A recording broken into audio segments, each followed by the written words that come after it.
Well, Rick Perry, also another Rick, the Texas governor and latest 2012 candidate, is campaigning on his state's job growth record over the past decade. The country's economy and 9.1% unemployment rates are among the top worries for voters.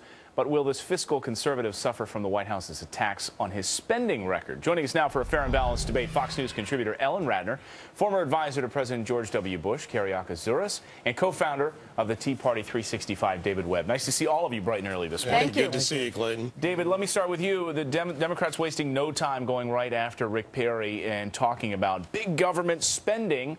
But we've seen 37% of jobs created in this country come from Texas. Do they have a leg to stand on in their attacks against him? No, they really don't, and they've got to go after Perry. But look at this federal government, which has grown by 150,000 plus workers under President Obama.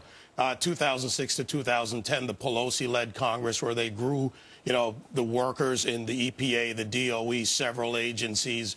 The Democrats, by definition, is big government, centralized government control, Obamacare being the best example of that. So they have nothing. And when you have no record to run on, you've got to go after the guy who's got a record that says he's created most of the jobs concentrated in any state. Ellen, you're shaking your head. Well, first of all, Perry's very lucky because Texas is an energy state and housing is low, et cetera, cost of living is low. However, the governor of Texas, I'm saying this to my Democrat friends and my Republican friends, does not have a lot of power in that state.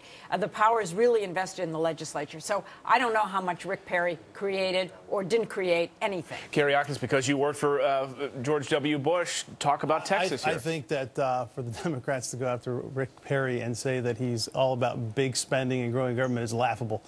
By definition, again, the Democrats are all about big spending, growing government, and entitlement programs. This guy has created 40% of the job growth in America. But why yesterday, then, during his announcement, did he come out and try to distance himself from George W. Bush in spending?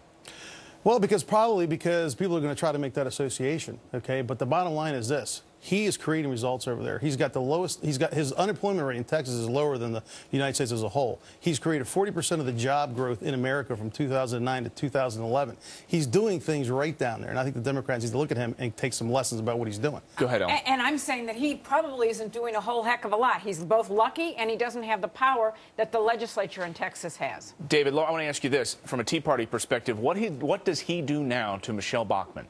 Now, she's the big winner, of course, in Iowa. Yesterday at the straw poll, Rick Perry sort of stole some of her thunder by making an announcement in South Carolina. Does he get some of those Tea Party votes, and what does that mean for her? He'll get support, and I've talked to Tea Parties, especially in Texas, that are behind Rick Perry. Look, the first two people that Rick Perry really has to take out of the race, so to speak, if he's going to go after Romney, it's going to be Bachmann and Pawlenty, and that's the reality of what politics is. The straw poll is a straw poll. It's motivation. It's not really a meter of the rest of the country. So Perry now has to think political strategy, and those are the two he needs to take out if he's going to go after Romney. And by the way, the political pot calling the kettle black, again, back to this point that Obama and the Pelosi-led Congress for 4 years is trying to blame a new conservative House for the big spending is a ridiculous idea, and Americans have not bought into it. Wait a minute.